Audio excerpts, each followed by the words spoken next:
Kelihatannya memang setiap kopi, Pak, setahu saya. Jadi baik yang Ijen, baik yang di Gunung Kawi, demikian juga yang di sini. Memang akhirnya tanah itu mempengaruhi rasa. Nah, itu yang saya baru tahu itu tahun 2014. Iya, Loh, betul memang. waktu ada festival pisang di Taman Chandrawilawati. Oh, iya. Jadi ada pembeda pisang Ambon yang dari Tretes sama pisang Ambon yang dari Betul. Lumajang. Betul. Tergantung Ternyata ada yang ngomong, loh, daerah yang terkena hempasan uap sulfur itu cita rasanya beda. Ya. Terus keawetan matangnya juga beda. Yang ini 3 hari sudah lembek, yang ini bisa sampai 4 hari, 5 hari. Nah, saya sendiri, wong aku dulinan kopi. Apakah ini juga berpengaruh? Saya undanglah orang LIPI ke sini. Nah, ternyata mereka jelaskan bahwa uap sulfur itu memang memperkuat cita rasa. Itu, Pak. Baru nyadar saya. Kalau kebobohan jadi lebih awet.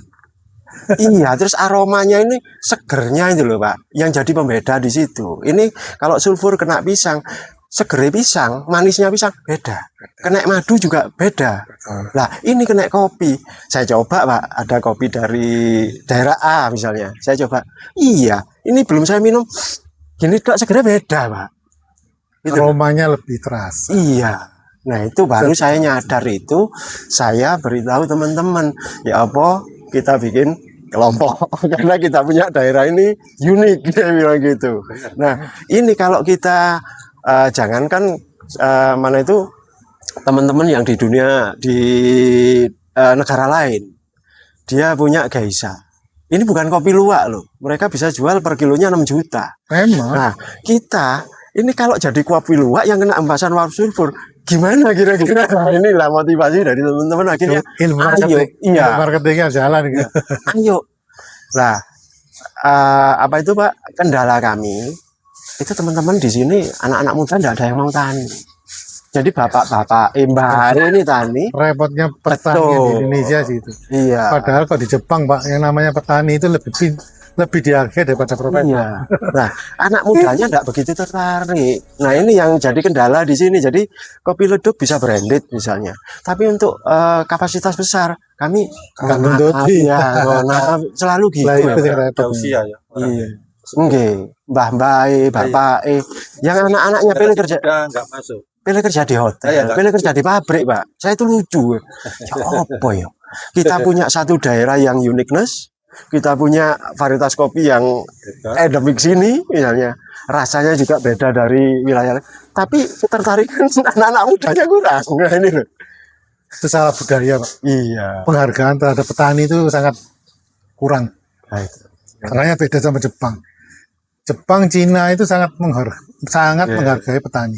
Kok seandainya teman-teman pemuda di sini atau lah dari pemangku wilayah misalnya, dari kecamatan atau dari kabupaten, ayolah ini jadikan daerah apa itu basisnya kopi ini. Loh, saya sendiri bersyukur sekali. Nah, untuk sampai saat ini peran pemerintah ke kami memang berperan, Pak. Berperan cuma gak kita modelnya. Nah, lebih banyak yang ini yang teman-teman ini bergerak sendiri seperti itu. Gerilya lah itu. Kami tidak nutup mata loh, Pak. Dari pemerintah tetap ada, tapi kayaknya kami lebih banyak gerilya sendiri gitu. Sebelah mata masih. Gitu lah. Kita yang mundur dulu. Nah, terus di kami juga saya juga ya ahli komputer yang bikin konten kan tidak ada, Pak, di sini. Itu kurangnya di situ juga. Kita coba bantu, Pak. kita bantu coba viralkan. Gitu ceritanya. Tapi memang unik kok, Pak, kopi ini karena beberapa tempat saya coba ya sambil ngopi ini sambil belajar. Kalau yang di tempatnya itu Pak Ketut itu kebetulan ya kayak Pak Widi, maksudnya seneng ngajari. Makanya kemarin tuh saya banyak belajar mengenai mesin sih. Kemarin betulan ya jago mesin memang. Nah, terus untuk putaran mesin, Pak, ya. Kalau mesin kopi yang biasa itu putarannya kira-kira 25 sampai 30 km per jam. Ini bisa sampai 52, Pak. Tapi tidak pecal. Oh, gitu. Kecepatan tidak tambah kurang bagus hasil roastingnya, Pak. Ini saya bikin tergantung permintaan, Pak, ya. Tapi yang enak itu kecepatan tinggi. Kecepatan tinggi, Pak. Semakin tinggi semakin untuk malik itu loh, Pak. Ya. Nah, ini lebih cepat, lebih bagus. Cuman dampaknya apa? Pecah. Iya. Kopi itu pecah. Pendapatnya boleh beda Pak. Iya. Sing ngono ngomong malah gak boleh cepet. Makanya dia punya motor itu dikasih speed control. Ini ada speed control. Makanya dikasih speed control. Lah saya bilang ngapain guys speed control? Nah, iso Pak. Kalau nggak salah dia ngasih informasi itu tiap jenis kopi itu ada speed tertentu. Saya setuju di situ, Pak. Makanya saya ngomong, oh, iya. Tapi yang saya pelajari Pak Ginun Sewu ini sebatas pengalaman saya. Praktek, ya. Kopi kalau speednya tinggi, jadi pada saat dia dicaruk dari bawah ke atas, ini baru jatuh, sudah diangkat lagi. Jadi dia tidak gesekan sama Metal. Lah, pada saat kopi gesekan sama metal, disitulah timbul namanya kalium, arang, angus, yang pahitnya akan di tenggorokan belakang. Ini pengalaman saya.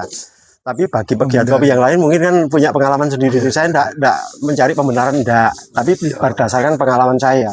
Jadi ada lapisan yang tergesek ini, akhirnya jadi hitam. Tapi kalau yang kecepatan tinggi, kopinya terbang, Pak. Jatuh gitu ya. Iya, Dia masih ngawang. Lah, ini matang enak. Dan ada di tabung ini kan ada namanya tekanan, Pak ya. Jadi udara panas yang di luar ditekan ke dalam biji kopi itu tadi sampai dalamnya kan matang, Pak. Tuh. Tapi kalau kopinya dari atas, srek nyaru esue, ini ada geser. Dia sama penampangnya agak lama. Ini akan timbul kalium. Itu kalau menurut saya, Pak. Betul. Logis. Oke. Nah, saya heran juga kenapa kok harus cepet ya. Iya betul. Jadi memperlambat dia tergoreng lah istilahnya. Jadi betul-betul matangkannya dia pakai tekanan udara. Berarti open yang berjalan. Jadi kalau di ini kan goreng. Nah, saya beda Pak. Kalau kopi luwak untuk goreng, mereka nggak akan suka karena pahitnya akan di tenggorokan belakang. Kalau masih ada kalium, yang orang Jepang tadi. Saya maunya pahit di lidah bagian belakang nggak apa-apa. Tapi kalau sudah masuk tenggorokan, palsu kopimu. Nah, itu Pak yang ngajari saya betul. Gitu loh. Nah, tapi ini entah masuk atau enggak yang pengalaman saya di pegiat kopi, karena saya kan enggak pernah ngumpul sama teman-teman pegiat kopi loh, Pak. Bahkan kalau di sponsornya kopi pabrikasi ya. Surabaya kemarin nggak ikut ah? Wah, rame itu seluruh kopi Jawa Timur pelok kabeh. Ada yang ini saya sangre dengan slow roasting misalnya. Iya. Saya itu heran gitu loh. Saat slow roasting itu developnya kurang masuk, Pak. Banyak aroma yang keluar, banyak partikel yang tidak terpecahkan di situ. Jadi semakin lama kopi itu akan bantet. Iya. Tapi kalau suhunya tinggi fast roasting itu mekar, Pak, kopi. Lah kita ingin mendevelop seperti apa? Oh, proteinnya tinggi, rasanya gurih. Nah, ini saya mampu kalau fast roasting dan ada putaran tinggi. Oh, jadi menentukan itu semua di roastingnya Pak ya? Di roasting, Pak. Teknik roastingnya ya? Mau rasa apa, mau ada kandungannya apa di roastingnya. Saya mau kopi ini rasa coklatnya saya tinggikan misalnya. Nah, ini suhu sekian harus panas sekian. Putaran sekian. Berarti kalau katanya guru roasting Pak harus ke sini Pak. Makanya si Excel gini karena dia mengunggulkan nih. Saya juara roasting kopi Jatim Pak. Nggak punten. Tapi saya juga nggak terlalu saya nggak ada keluar. Kalau cari Pak Edi, Pak Widi itu cuma maunya keluar kalau turun gunung, kalau ada ini kalau senang di kebun kan gitu. Apa sih Pak? Ilmu itu nggak perlu diperdebatkan saya gitu. Oh iya betul. Kalau pengalaman saya seperti ini, menurut saya ini baik, saya lakukan. Kemudian kalau ada informasi ilmu seperti ini, pasti saya coba kan gitu. Kalau bagus saya tiru, kalau tidak bagus saya tidak menjatuhkan dia ndak. Ya kok usah dipakai. Nggak usah saya gitu. Betul. Nggak usah anak-anak yang baru lulus sekolah kopi kan mesti berdebat sama saya, Pak. Saya gini. Oh ya wis, wong aku wong desa toh, Pak. Kamu anak kuliah, kamu lebih pinter. Saya gitu, Pak. Gitu loh. Tapi sepengalaman saya ya saya ceritakan seperti tadi. Ini filsafat kopi. Iya, Mas. Filsafat kopi itu kebenaran ini jangan dipertentangkan. Jangan diperdebatkan. Tapi terus, cukup dinikmati. Nah, satu daerah misalnya bilang, kopiku dari Gayo enak. Alhamdulillah saya gitu aja. Ya enaknya itu karena ya itu saya baru dapat ilmunya. Karena setiap kopi ditanam di tanah tertentu, dia akan membawa citranya. Nah, saya itu belajar. Kurang air aja juga ada. Betul, rasanya beda.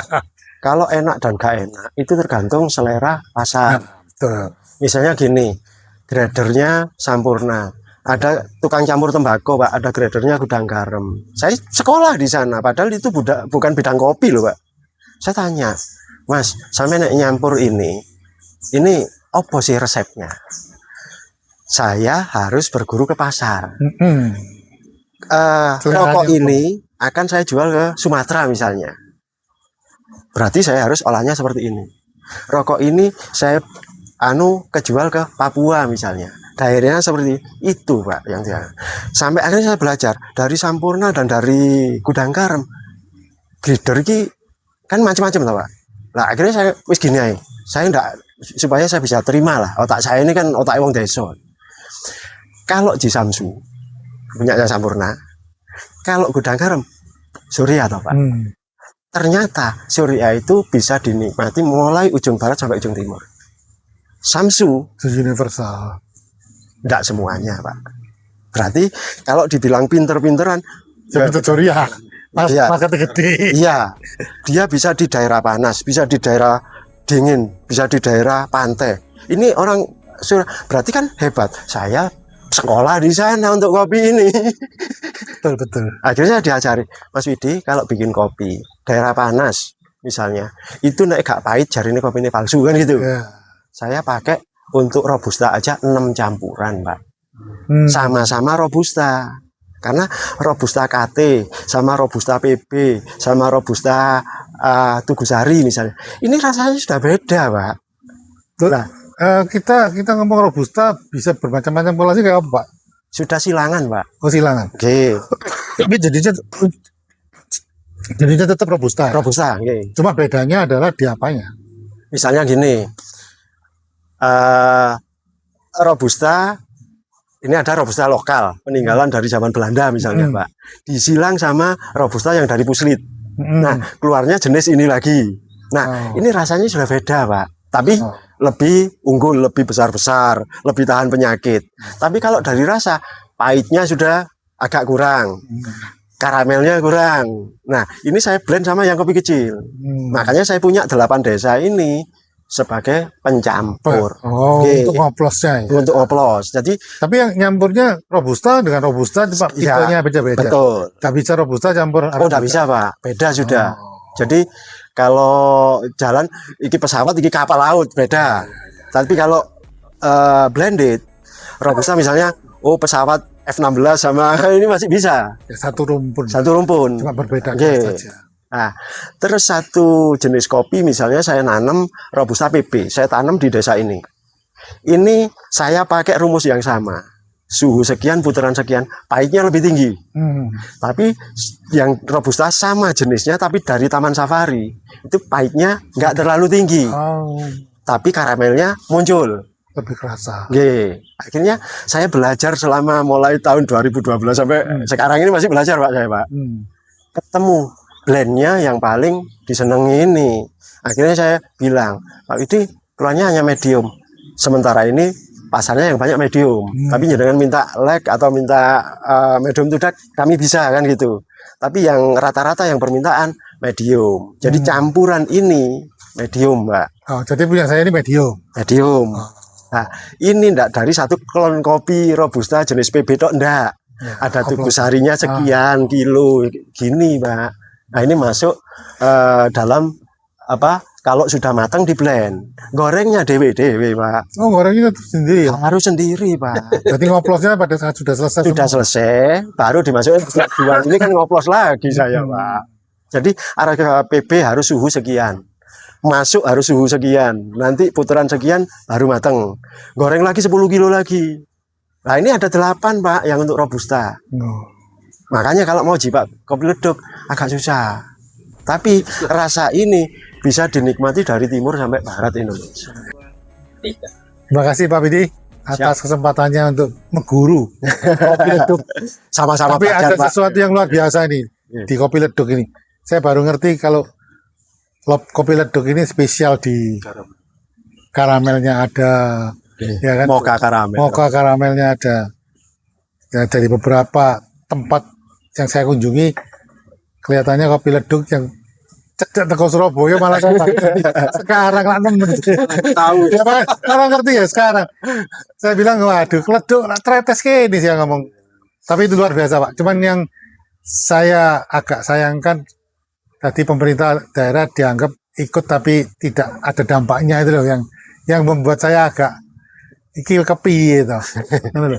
Karena sangat sayang sekali ya setiap daerah yang mempunyai ciri khas tidak dikembangkan oleh pemerintah yang akhirnya dikembangkan oleh anak-anak desa itu sendiri. Nah ini yang sayang tidak bisa tidak bisa Pemerintah nggak adil. iya tidak bisa pemerintah tidak ada dan tidak bisa berkembang besar. Iya. Nah sekarang kalau kita ngomong ke bandara Pak, kopi yang terkenal itu punyanya dari India. Kan lucu. Dipasang di bandara internasional tempat kita dengan harga yang mahal. Pada rasanya kalau sudah pernah nyoba ke sini, balik keleduk lagi. Nah ini luar biasanya. Amin. Nah Pak Widi kelihatannya memang harus mulai Gerilya. dan lebih gerilya lagi. Kuat. Tapi memang itu ciri khasnya kita di negeri ini Pak. Di kono. Di Konoha itu Aja kok jangan di negeri kita tercinta ini salah satu bekal yang mau menjadi besar harus tahan. Kalau saya Pak, pesan saya sama teman-teman nih gini, apapun yang kita kerjakan kalau dengan hati Betul. itu kalau kopi cita rasanya akan sampai ke hati. Saya Betul bilang gitu sama sekali. teman-teman. Betul sekali. Jadi apapun yang kalian kerjakan gunakanlah hati. Betul. Itu penutup yang luar biasa dari Pak Widi. makasih. Terima kasih.